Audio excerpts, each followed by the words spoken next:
자, 오늘 한 해의 끝에서 새해를 바라보며 예배를 드립니다. 저는 오늘 우리 모두 지난 삶을 되돌아보면서 오늘 우리 현재 나의 영적인 상태가 어떠한지 한번 체크해 보면서 새로운 해를 준비해 나갔으면 합니다. 마태복음서 11장 12절 말씀 먼저 함께 읽겠습니다. 세례 요한의 때부터 지금까지 천국은 침노를 당하나니 침노하는 자는 빼앗느니라. 주님께서 당신의 백성들이 어떻게 살기를 원하는지 이 한 구절 말씀에서 우리에게 강력하게 새겨주시죠. 침노라고 하는 말이 굉장히 센 언어 아닙니까? 근데 천국은 침노하는 자의 것이다, 이렇게 말씀하고 있습니다. 그러니까 하나님께서는 하나님의 백성들이 하나님의 나라를 바라보면서 그야말로 치열하게 살아가기를 원하시는 것입니다. 이 땅에 있는 우리들이 하나님 나라를 바라보며 산다고 하는 것이 수없이 많은 도전이 있습니다. 이런 도전을 이기고 치열하게 그 나라를 바라보며 살아가길 원하는 거죠. 근데 여러분 어떻습니까? 올 한 해 우리는 세상 나라를 겪는 줄 하면서 그야말로 치졸하게 살지는 않았는가 하는 생각을 합니다. 하나님은 하나님 나라를 바라보라고 하는데 우리는 세상 나라를 바라보면서 치졸하게 살지는 않는가. 이와 관련해서 이 시대 최고 영성가 중에 한 명인 필립 얀시는 은혜로 치료된 눈을 가지라고 선포합니다. 은혜로 치료된 눈을 가지라. 우리의 눈이 치료될 때, 은혜로 치료될 때 볼 것을 바로 본다고 하는 것입니다. 하나님이 원하시는 그 나라를 본다고 하는 것이고, 우리가 보지 말아야 될 세상 나라, 그 곁눈질하며 살아가는 그 삶이 치유될 수 있다고 하는 거예요. 이때 비로소 볼 것을 바로 보게 되어서 이 세상에서 천국의 삶을 누릴 수 있다 하는 것입니다. 제가 가끔 인용하는 고은 시인의 그 꽃, 이와 관련해서 또 의미가 있어서 같이 나눕니다. 16자로 되어 있는데 내려갈 때 보았네, 올라갈 때 못 본 그 꽃이라고 하는 겁니다. 제가 이 시를 처음 됐을 때 그때 전율을 느꼈습니다. 이 시에서 두 단어가 연상이 되는 거예요. 희망과 겸손이라고 하는 단어가 함께 떠올랐습니다. 이 시는 스스로 생각할 때 실패한 인생을 살았다는 사람에게 희망을 주는 시다, 이렇게 생각하고요. 성공적인 인생을 살았다고 하는 사람에게는 겸손을 생각하게 하는 시가 아닌가, 이런 생각을 해봤어요. 지난 목회 경험을 통해 볼 때 많은 경우에 실패한 삶 속에서 하나님을 바로 바라보고 심령을 아름답게 하면서 그 꽃을 발견하고 기뻐하는 사람들 저 많이 보았습니다. 세상적으로 실패한 것 같은데 그 실패한 인생 속에 눈이 치료됐습니다.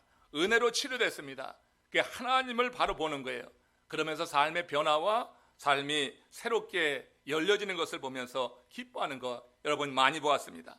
반면에 세상적으로 성공한 듯 보이는 사람들이 영 기쁨을 누리지 못하고 뭔가 무거운 짐에 눌린 듯 살아가는 것도 사실 많이 보았습니다. 그들은 그들 앞에 올라갈 때 분명히 있었던 그 꽃을 무시했기 때문이라고 생각합니다. 그들의 삶 속에 분명히 그 꽃이 있었습니다. 올라갈 때 그 꽃이 있었습니다. 이 꽃은 주님을 말하는 건데 그 주님을 무시했기 때문에 그런 거죠. 그래서 그들은 세상적인 성공과 심령의 아름다움을 맞바꾼 결과 영적인 공허함을 느끼고 있다고 하는 것입니다. 이렇게 여러분, 우리가 무엇을 바라보느냐 따라서 우리의 삶이 치유되고 회복되고, 그와 반면에 또 이렇게 우리 삶이 영적으로 눌린 가운데 살아갈 수도 있다고 하는 거예요. 한 해를 되돌아볼 때 우리의 영적인 상태가 지금 어떤가, 이런 의미에서 한번 둘러보기를 원합니다. 여러분들 올라갈 때든지 내려갈 때든지 언제든지 있었던 그 꽃, 우리 주님, 그 주님이 우리에게 말씀하시는 그 말씀, 하나님 나라가 여러분들 삶 속에 심령 가운데 늘 살아있기를 주의 이름으로 축원합니다. 하나님 나라를 바라보며 치열하게 살았고 그 꽃을 항상 바라보며 천국의 삶을 살았는가? 세상 나라만 보면서 치졸하게 살다 보니 눈을 다 버려서 그 꽃을 전혀 보지 못한 채 살지는 않았는가? 오늘 우리에게 자문을 해보기 원해요. 오늘 본문을 깊이 묵상하면서 우리 모두 은혜로 치료된 눈을 소유하는 시간이 되길 원하는 겁니다. 그래서 새해에는 우리의 삶이 올라갈 때든 내려갈 때든 항상 그 꽃을 바라보면서 천국의 삶, 주님과 함께하는 삶을 누리시기를 주의 이름으로 축원합니다. 오늘 본문에서 주님과 함께하는 삶이 무엇인가, 사도 바울의 이야기 통해서 우리에게 주는 교훈을 함께 듣기 원합니다. 고린도전서 15장 9절 본문 말씀입니다. 같이 합독합니다. 나는 사도 중에 가장 작은 자라. 나는 하나님의 교회를 박해하였으므로 사도라 칭함받기를 감당하지 못할 자니라. 자, 여기 고백처럼 바울은 그리스도를 대적하고 하나님의 백성을 핍박하고 교회를 해쳤던 그런 사람이에요. 여러분, 이 스데반의 순교로부터 시작된 예루살렘 교회의 박해에 주도적인 역할을 한 사람이 바로 이 바울이라고 하는 사람입니다. 바울의 옛 이름이 뭔지는 다 아시죠? 바울의 옛 이름은 사울입니다. 변화되기 전에 그는 사울이라고 하는 이름을 가졌는데 그 이름을 기억하면서 사도행전 8장 1절 말씀 같이 합독해 보십시다. 사울은 그가 죽임당함을 마땅히 여기더라. 그날에 예루살렘에 있는 교회에 큰 박해가 있어 사도 외에는 다 유대와 사마리아 모든 땅으로 흩어지니라. 자, 여러분, 지금 이 사도 바울로 인해서 변화되기 전에 그 사울로 인해서 스데반이 죽임을 당하는 이런 일이 있었어요.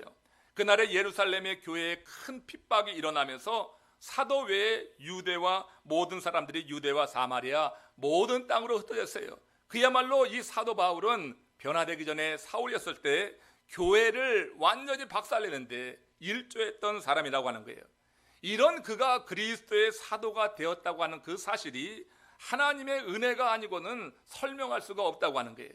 이렇게 가장 앞서서 교회를 핍박하고 그 많은 성도들을 그렇게 학대했던 이 바울이 그리스도의 사도가 되었어요. 이거 여러분 하나님의 은혜라고 하는 것입니다. 들꽃이 필 때 보면 벌이 그 꽃 주변을 오가는 것을 보게 됩니다. 여러분, 이 벌들이 꽃을 찾아간 것입니까? 꽃이 벌을 부른 것입니까? 별 생각하시 보면은 벌이 꽃을 찾아간 듯 보이지만 사실은 꽃이 벌을 부르는 거죠. 그렇죠? 꽃이 벌을 부르는 것입니다. 꽃이 향기를 발해서 자신을 드러냈기 때문에 그 벌들이 꽃을 찾아가는 거란 말이에요. 꽃을 찾아가서 꿀을 따고 대신에 그 꽃을 수정시키는 역할을 이 벌들이 하는 거죠. 여러분, 우리가 구원을 받고 이렇게 신앙생활을 하게 된 것이 그렇다고 생각합니다. 주님께서 은혜의 향기를 먼저 우리에게 바라신 것입니다. 이걸 감리교적 용어로 말하면 선행적 은총이라고 그래 말합니다. 하나님께서 우리에게 향기를 바라셨어요. 그 향기를 바랬고 우리는 그 향기를 맡고 생명의 꽃이 만발한 이 은혜의 동산으로 몰려 나온 줄로 믿습니다. 여러분, 이건 우연이 아니라고 하는 거예요. 여러분들이 오늘 이 자리에 온 것은 주님의 역사 섭리 가운데서 하나님께서 우리에게 바라시는 그 향기를 맡고 우리 믿음으로 응답해서 이 자리에 나와서 하나님을 예배하는 줄로 믿습니다. 모든 사람이 그 향기에 반응하는 것이 아니에요. 모든 사람이 그 향기를 맡고 은혜의 동산으로 나오는 게 아니에요. 그래서 바울이 데살로니가후서 3장 2절에서 이런 말씀을 했던 겁니다. 뭐라고 했어요? 믿음은 모든 사람의 것이 아니니라. 여러분, 믿음은 모든 사람의 것이 아니에요. 여러분, 믿음 있는 분은 한번 아멘 하시기 바랍니다. 구원에 믿음 있는 사람은 아멘 하십시오. 제가 기대한 것만큼 그 큰 아멘이 안 나오는데 여러분, 믿음 있는 여러분들에게 복이 있을 줄로 믿습니다. 우리 마음에 믿음이 있느냐 그 얘기예요. 믿음은 모든 사람의 것이 아니에요. 근데 여러분들 지금 믿음 있다고 말씀했단 말이에요. 믿음이요 모든 사람의 것이 아닙니다. 모든 사람이 우리 주님께서 바라시는 그 향기를 맡고 나와서 이렇게 귀한 시간 하나님 앞에 예배하는 것이 아니에요. 여러분, 예배하는 것 하나만으로도 여러분 큰 복을 받은 줄로 믿으시기를 주의 이름으로 축원합니다. 믿음은 모든 사람의 것이 아니란 말이에요. 내게 이런 믿음이 있다고 하는 것을 큰 자랑으로 여기실 바랍니다. 내게 믿음이 있다고 하는 것을 큰 감사로 여길 수 있는 그 마음 하나님께서 기뻐하시는 거예요. 그렇기 때문에 우리가 믿음으로 주님을 예배할 때마다 나와서 하나님이 주는 감동, 이런 믿음이 있을 때 예배 속에서 감동이 임하게 되는 거예요. 예배하면서 졸음이 어떻게 오겠어요? 사실 여러분, 이런 믿음을 갖고 나오면은 나를 불러주신 주님, 모든 사람의 것이 아닌데 나에게 그 믿음 주신 하나님을 생각할 때 정말 감사하면서 예배할 수 있을 것이다 하는 거예요. 바울의 경우는 더 말할 필요가 없었어요. 바울의 경우는 말할 필요가 없었어요. 교회를 해치는 장본이었습니다. 믿는 자들을 학대했습니다. 그런 자가 지금 하나님의 나라를 전하는 사도가 되었어요. 그래서 그가 이런 고백을 하는 거예요. 고린도전서 15장 10절에서 이 고백은 바로 그런 깨우침 속에서 믿음을 주신 주님을 감사하면서 내게 이런 믿음을 주신 주님 앞에 고백하는 아름다운 그런 고백이라고 하는 거예요. 같이 읽어봅니다. 내가 나 된 것은 하나님의 은혜로 된 것이니 내게 주신 그의 은혜가 헛되지 아니하여 내가 모든 사도보다 더 많이 수고하였으나 내가 한 것이 아니요 오직 나와 함께 하신 하나님의 은혜로라. 바울이 한 것이 없습니다. 바울이 그 주님의 사도가 됐을 때 철저히 주님께서 주권적으로 그를 붙드신 거예요. 예수 믿는 자들을 학대하고 핍박하고 옥에 가두기 위해서 다메섹으로 향했던 그를 주님께서 붙잡으셔서 사흘 동안 눈이 멀게 하시고 그리고 이방인의 사도로 세운 것은 철저히 주님의 주권적인 역사였다고 하는 거예요. 그래서 나의 나 된 것은 하나님의 은혜로 된 것이라고 말할 수밖에 없는 것입니다. 여러분, 우리도 마찬가지입니다. 우리가 이렇게 이 자리에 있어서 주님을 예배하고 주님 안에 살아가는 이것이 정말 하나님의 은혜로 고백되시기를 주님의 이름으로 축원합니다. 내게 주신 그의 은혜가 헛되지 아니하여 내가 모든 사도보다 더 많이 수고하였다. 다른 모든 사도보다 더 많이 수고할 수밖에 없는 게 바울입니다. 예수 믿는 자들 그렇게 핍박했는데, 교회를 그렇게 완전히 박살냈는데, 그런데 이제 그리스도의 사도가 되어서 모든 사도보다 더 열심히 일해야죠. 더 많이 수고해야죠.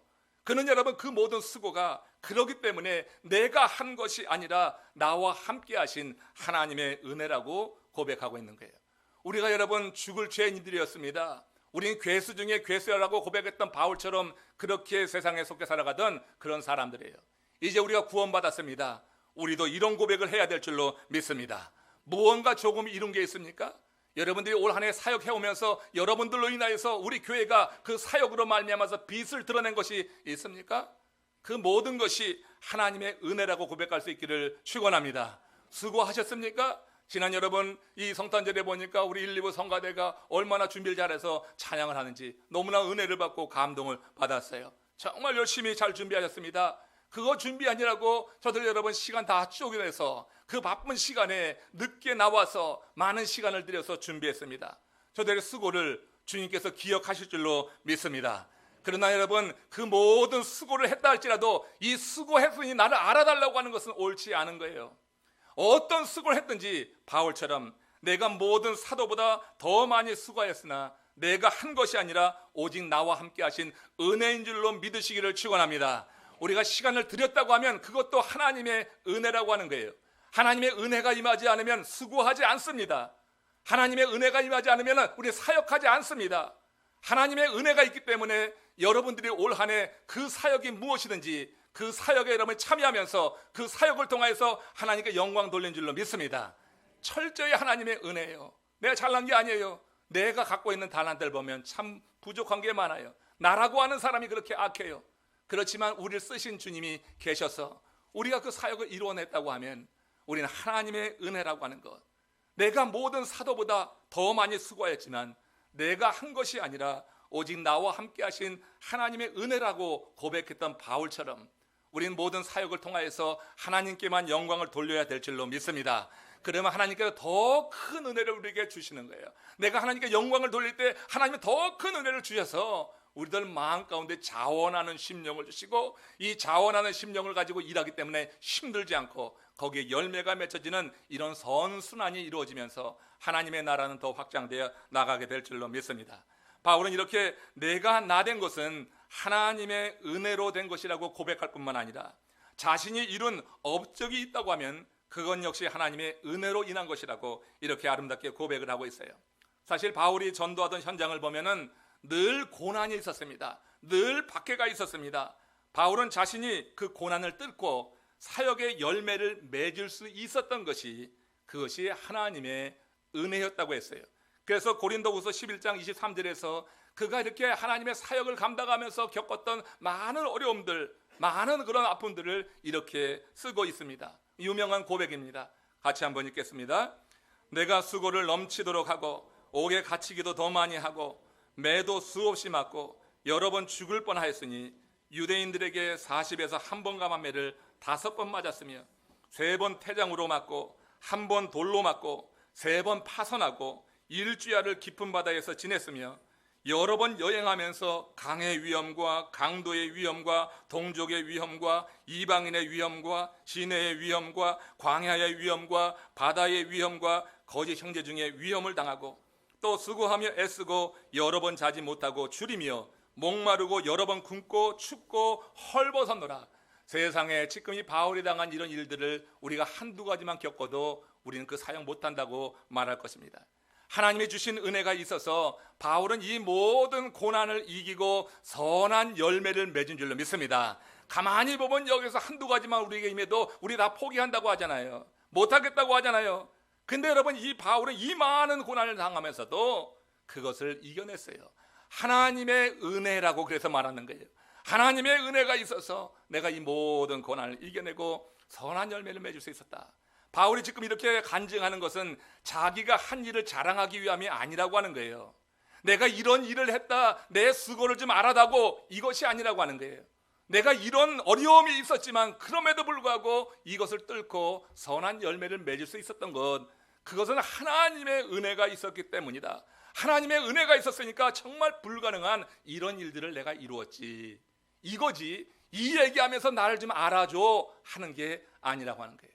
우리가 사역을 하면서 많은 어려움들을 겪게 됩니다.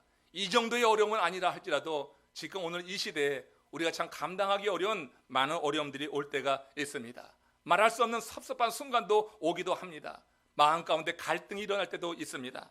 그러나 여러분, 이 바울의 이 고백을 보면서 오늘 우리 자신의 삶을 되돌아보면서 우리의 영적인 상태를 한번 다시 체크할 때 우리에게도 하나님이 은혜를 주셔서 그래도 오늘 이 자리에 있게 하셨지, 그래도 작은 열매라도 나를 통해서 하나님이 맺게 하셨지, 이것이 하나님의 은혜라고 하는 이 아름다운 고백을 저와 여러분들 주님의 이름으로 할 수 있기를 주의 이름으로 축원합니다. 사실 바울은 빌립보 교인들에게 보낸 편지에서 복음에 합당하게 살려고 하면 원치 않는 고난과 핍박의 상황에 처할 수 있다고 하는 것을 이미 밝혔습니다. 빌립보서 1장 29절 30절입니다. 함께 읽습니다. 그리스도를 위하여 너희에게 은혜를 주신 것은 다만 그를 믿을 뿐 아니라 또한 그를 위하여 고난도 받게 하려 하심이라. 너희에게도 그와 같은 싸움이 있으니 너희가 내 안에서 본 바요 이제도 내 안에서 듣는 바니라.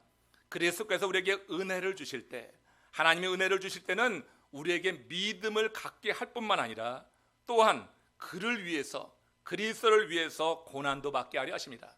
우리에게 믿음이 임할 때 우리의 삶 속에 연단과 시험이 함께 올 수 있습니다. 믿음을 확실하게, 구원의 믿음을 확실하게 가졌는데 한 번의 연단도 없었다, 시험도 없다고 하는 것은 그가 갖고 있는 그 믿음이 잘못된 거예요. 정말 여러분, 구원에 이른 믿음을 갖고 있는 사람이라고 하면 우리 인생에 정말 뼈저리게 아픈 그런 어려움도 고통도 시련도 오는 것이 너무나 당연한 겁니다. 난 믿었는데 아무런 어려움이 없이 그저 승승장구했어요. 그 믿음이 잘못된 것이 될 수 있어요. 믿음을 갖고 있는 우리들, 우리가 구원의 믿음을 갖게 될 때 사단의 역사가 함께 있게 되면서 그런 것입니다. 이 단계를 넘어뛰게 되면은, 그래서 새로운 세계를 보게 되면 그 다음에는 어려움을 어려움으로 보지 않는 그런 은혜가 우리 가운데 임하고 어려움을 이길 수 있는 능력이 그 은혜 가운데 우리에게 있는 거예요. 그래서 여러분, 우리의 삶 속에 하나님이 은혜를 주실 때는 나로 하여금 믿음을 갖게 합니다. 먼저. 그리고 그 믿음을 가지고 우리가 능력을 얻어서 우리 인생에 찾아오는 연단 시험을 이겨나가게 하는 줄로 믿습니다. 그래서 은혜 받는 하나님의 사람들에게는 처음에는 그 시험 이기는 게 쉽지 않아요. 그렇지만 한번 넘어보고 승리한 경험이 있으면 그 다음부터는 문제를 보지 않고 하나님께서 함께 하시는 그런 기회로 삼으면서 우리 사역이 더 힘있게 이루어져 나가게 되는 줄로 믿습니다. 새로운 세계를 살아가고 있기 때문에 그렇다고 하는 거예요. 여러분, 문명 비평가 스팽글러라고 하는 사람이 그에 쪄서 서양의 몰락이라고 하는 책에서 이런 글을 쓰고 있습니다. 원신에게 있어서는 시간이란 말은 아무 의미도 없었다. 물론 그들도 시간 속에 살았지만 시간을 의식하지 못하고 있었다. 단지 그들이 의식한 것은 공간이었다. 이렇게 말했습니다. 여기서 말하는 공간이 뭡니까? 비가 내리고 태풍이 불고 하늘이 있고 땅이 있고 집을 짓고 먹고 마시고 살아가는 현실 세계, 이걸 공간이라고 하는 거예요. 원시인들에게는 시간이 없고 공간이 있었다고 하는 거예요. 공간만. 원시인들은 이 공간에서 시간을 의식하지 못하고 동물처럼 살았다고 하는 것입니다. 문제는 이 시대 사람들 중에도 공간만 의식하면서 사는 사람들이 꽤 많다고 하는 거예요. 오늘 우리 가운데 혹시 이 시간 공간만 의식하고 산 사람들이 있다고 하면 이후에 제가 전하는 말씀을 통하여서 여러분들 이 공간을 넘어서 시간 안에 주님께서 우리에게 허락하시는 그 시간 안의 삶을 사시기를 주님의 이름으로 축원합니다. 여러분, 이 원시 사회에 있는 사람들처럼 우리가 몸이 문명 세계에 살아가고 있지만 정신적으로 원시인 수준에 머물러 있다고 하는 것은 큰 문제가 아닐 수가 없어요. 이런 사람들의 공통점은 육적인 풍성함 속에서 심령의 공허함이 있다고 하는 거예요. 심령으로 정말 필절합니다.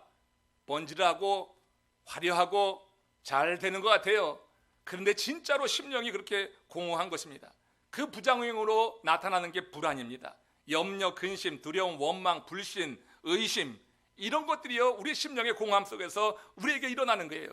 그건 당장의 공간적인 삶을 좋게 보이게 하기 위해서 세상의 지위와 명예와 권력과 부를 쌓는 데 집중하니라고 정작 영원히 사는 준비를 하지 못해서 찾아오게 되는 영적인 부작용이라고 하는 거예요.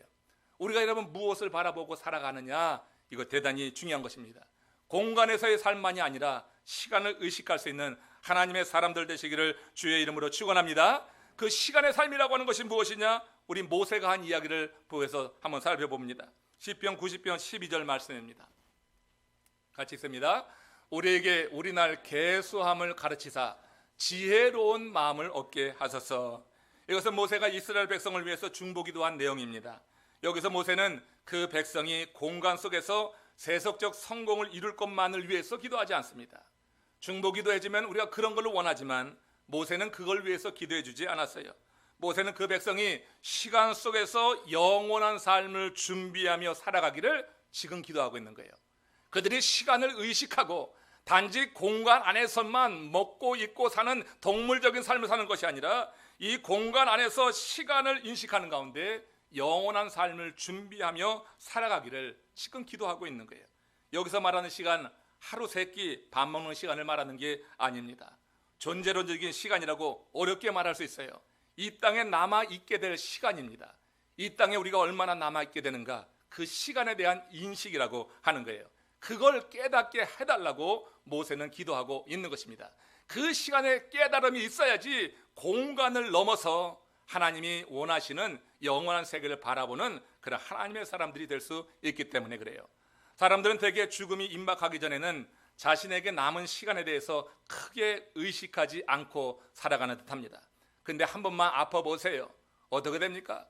우리 여기 심인양 권사님이 나와 계시지만 지금 여러분 큰 암으로 있다가 그거 여러분 말씀 들었다가 이제 치유되고 암이 살았다고 하는 그런 고백 들을 때 우리가 참 좋았어요.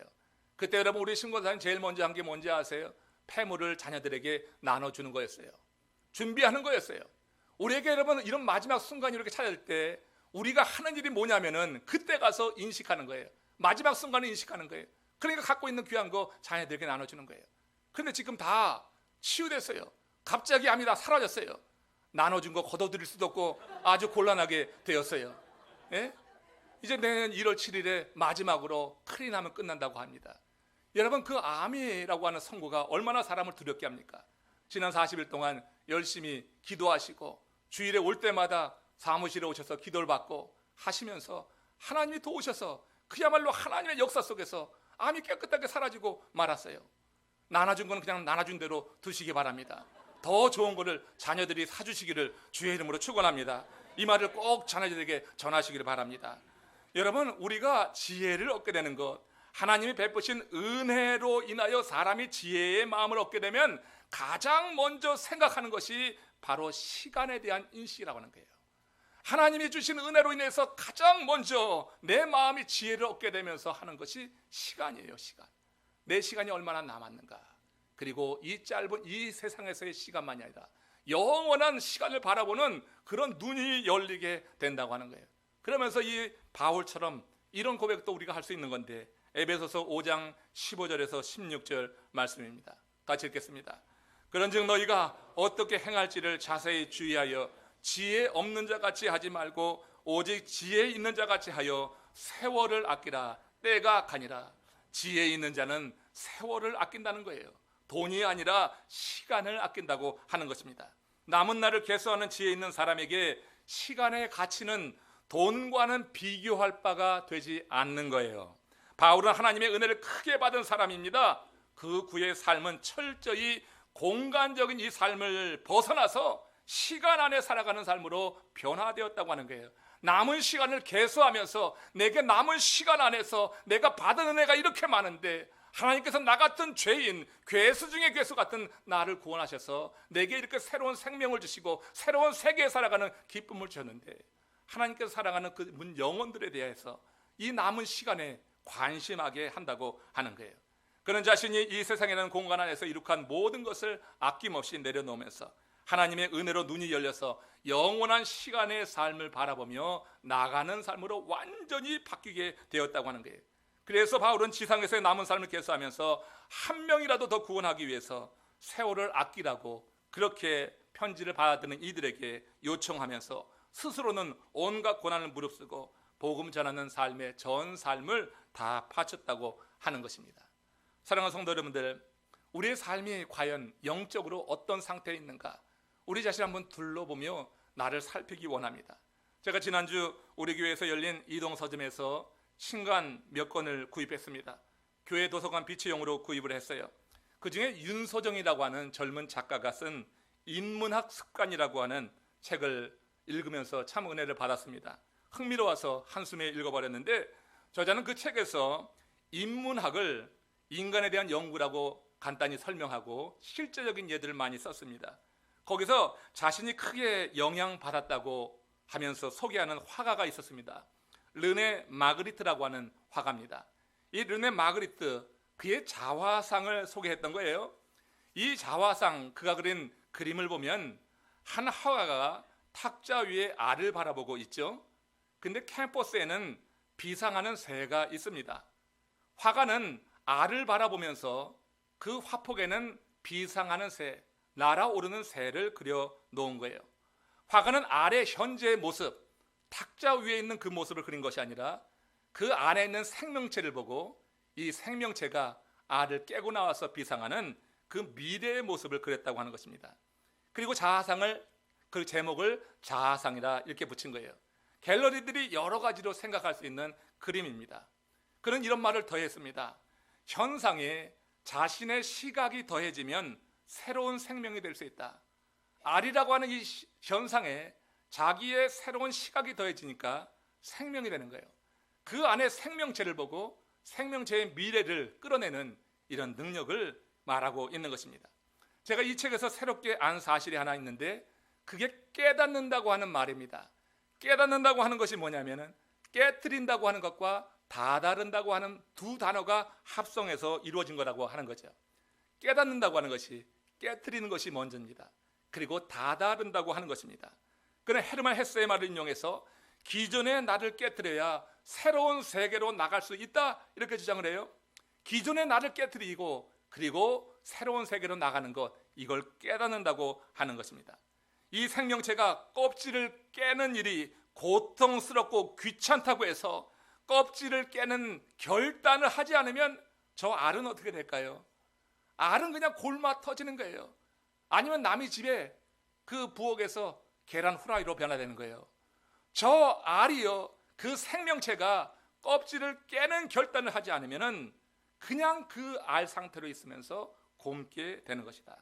새가 새 될 수 있었던 것은 그것이 자기의 세계를 깨뜨리는 결단을 했기 때문이다. 그 두꺼운 껍질을 깨는 것이 고통스럽고 귀찮고 두려운 일일 수도 있죠. 이 껍질을 깰 때 내가 어떻게 될 것인가 염려를 한다고 하면은 그런 깨지 못하는 거예요. 그래서 껍질 속의 생명체가 새가 된다고 하는 것은 껍질을 깨는, 그와는 깨뜨리는 것이 먼저 선행이 된 거다. 결심하여서 마침내 그 생명체는 새로운 세상에 다다르게 됐다고 하는 거예요. 깨우침을 그렇게 설명했는데 참 마음에 와닿습니다. 여러분, 인류 역사에서 새 시대를 연 인물들을 다 보세요. 다 이런 과정을 거쳐서 그들은 먼저 그 세계를 본 성과학자들이라고 하는 거예요. 지금 우리가 여러분 개인용 컴퓨터를 쓰고 있는데 윈도우라고 합니다. 빌 게이츠가 빌 게이츠죠. 빌 게이츠가 여러분 바라보는 세계예요. 그것이 나올 때 여러분 그 심볼, 창이라고 하는 심볼이 뭡니까? 남들 못 보는 세계를 그는 먼저 본 거 아니에요? 그게 여러분 그 윈도우 첫 화면에 나오는 거 아닙니까? 남이 못 본 그 세계를 먼저 봤고 그 당시에 여러분 개인이 컴퓨터를 소유한다고 하는 거 누가 생각했겠어요? 근데 그 일을 위해서 그는 매진했습니다. 전력을 다했습니다. 그러면서 우리 세상을 완전히 바꿔놓은 거예요. 인터넷이라고 하는 것이 얼마나 편리해졌어요. 부정적인 것도 있지만 얼마나 편리하게 되었습니까? 세상을 바꿨다고 하는 것입니다. 여러분, 미래의 세상을 먼저 본 사람들, 거센 저항을 받으면서 그들이 살던 시대의 틀을 깨뜨린다는 공통점이 있는 거예요. 그들은 남들은 보지 못하는 세상을 그들에게 임한 특별한 통찰력을 가지고 그 세상을 먼저 보는 것입니다. 남들은 보지 못하니까 이해하지 못해요. 그래서 그 일을 하려고 하면 많은 저항이 있어요. 그렇지만 본 것이 분명하기 때문에 그들은 그 저항에도 불구하고 그걸 뚫고 나가는 것이라고 하는 것입니다. 여러분, 바울이 그 모진 고난, 아까 고린도후서에서 읽은 것처럼 그 수없이 많은 위험들, 그 수없이 많은 시험들, 그걸 다 뚫고 어려움을 극복하면서 복음을 전하여서 선교에 올인한 이유가 무엇입니까?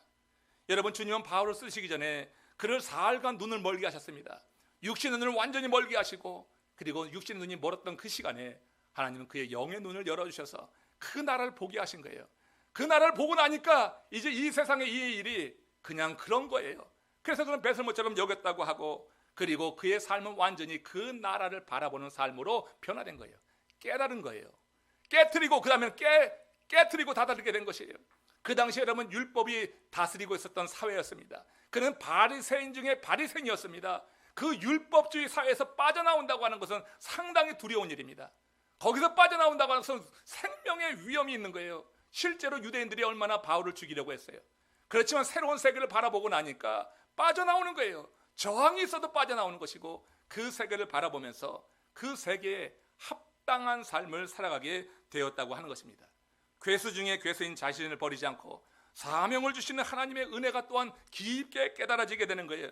그 깨달음은 자신이 속해 살던 세계를 깨트리는 이런 깨달음이 있기 때문에 그가 살던, 자신이 갇혀 살던 그 세계를 깨트리는 용기가 있었다고 하는 것입니다. 그래 그는 마침내 새로운 세계에 다다르게 된 거예요. 천국을 본 거예요. 새로운 세계의 그런 합당한 삶에 대해서 이제는 생각하게 되는 거고, 그 새로운 세계에 합당한 삶을 위해서 이 바울은 사명자로서 죽도록 충성하는 그런 사람으로 변화된 줄로 믿습니다. 그래서 교회를 핍박하던 자가 이제는 교회를 위해서 자신의 생명을 내어놓는 그와 같은 삶으로 변화됐으니, 이게 여러분 하나님의 은혜가 아니고서 어떻게 우리가 이해하겠어요? 강권적으로 그를 붙잡아서 세계를 보여주시고 그의 생각을 변화시켜 주신 하나님의 은혜로다. 내가 나 된 것은 그래서 하나님의 은혜로라. 이런 고백을 하는 겁니다. 어느덧 2015년 마지막 주일이 되었습니다. 한 해 끝자락에 서서 새해를 바라보는, 그러면 예배하는 이 시간, 마음 중심으로부터 모든 것이 하나님의 은혜였다고 여러분 고백이 되십니까? 오늘 예배에 오시기까지 그런저런 생각 없이 오셨다고 하면 오늘 이 말씀을 들으시고 한번 생각을 해보십시오. 여러분, 나 같은 죄인이 바울의 고백을 놓고 보면 괴수 중에 괴수가 그렇게 주님을 증거하는 사람으로 변화되었다. 내가 크리스천이 되었다. 내가 지금 다른 데 있지 아니하고 이렇게 하나님을 예배하는 자리에 있다고 하는 거 기적 아닙니까? 여러분 같은 사람이 스스로 달라볼 때 우리가 예배하는 자리에 있다고 하는 것이 기적 아닙니까? 마음의 중심으로부터 이 모든 것이 하나님의 은혜입니다. 이렇게 고백할 수 있기를 주의 이름으로 축원합니다. 나의 나 된 것은 하나님의 은혜라고 하는 바울의 고백에 정말 진심으로 내 중심으로부터 공감된다고 하면은 여러분, 내년에 열려지는 삶은 분명히 달라지게 될 것입니다. 이런 깨달음을 가지고 새로운 세계에 합당한 하나님의 사람으로 살게 될 것이 아닌가. 매년 이때쯤 되면 속에서 울려 퍼지는 그런 찬송이 하나 있습니다. 지금까지 지내온 곳 주의 크신 은혜라. 저는 어린 시절에 교회에서 어른들이 이 찬송 정말 많이 불렀습니다. 지금까지 지내온 것 주의 크신 은혜라. 이 찬송을 부를 때 그 어른들이 자주 눈물을 짓는 거예요. 그럼 어린 생각에 참 궁상맞아 보이는 거죠. 어른들이 눈물 흘리니까 이 찬송하면서 왜 눈물 흘려, 왜 울어, 마음이 불안하면서 궁상스럽게 보였습니다. 이상한 것은 그 모습을 보고 나 또한 왠지 모르게 그렇지만 가슴이 뭉클해졌던 등 그런 순간이 있었습니다. 물론 그때 느낀 그 감정은 이 곡조 때문에 그럴 겁니다. 이 곡조를 듣다 보면 마음이 그렇게 뭉클해져요. 그리고 이 찬송을 부르는 성도들, 그 성도들의 목소리가 참 구슬뻗기 때문일 것입니다. 이제 개정 찬송에는 301장으로 나오는데 여러분 지금 우리가 이 찬송을 이렇게 부를 때 어떻습니까? 저는 지금 이 찬송 부를 때 옛날에 그 어른들처럼 궁상맞게 눈물이 납니다. 정말로 눈물이 맺혀질 때가 많이 있습니다. 가사 한 절 한 절에 고개를 끄덕이게 되고 하나님의 은혜를 깊게 느끼게 되는 겁니다. 올 한 해 여러분 살아온 삶 한번 되돌아보면서 이 찬양 시를 한번 들어보십시오. 여러분들의 삶에 아마 적합한 그런 내용의 한두 구절 있을 것입니다. 한번 생각하시면서 마음으로 주님의 은혜를 생각하면서 이 시간 함께 기도하기를 원하는데 여러분 이 찬양시 한번 들어보세요. 지금까지 지내온 것 주의 크신 은혜라 한이 없는 주의 사랑 어찌 이루 말하랴. 자나깨나 주의 손이 항상 살펴주시니 모든 일을 주 안에서 형통하게 하시네. 몸도 맘도 연약하나 새 힘받아 살았네. 물 붓듯이 부으시는 주의 은혜 족하다. 사랑 없는 거리에나 험한 산길 헤맬 때 주의 손을 굳게 잡고 찬송하며 가리라. 물 붓듯이 부으시는 주의 은혜 모든 사람들이 받는 게 아니더라고요. 믿음은 모든 사람들의 것이 아니더라고요. 오늘 2015년 마지막 주일 예배에 나온 여러분들을 그래서 주님의 이름으로 축복합니다. 믿음을 주신 주님, 주님께 감사합시다.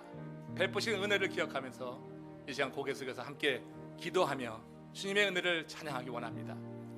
우리 같이 한번 고개 숙여 기도합니다. 여러분들의 삶을 되돌아보십시오.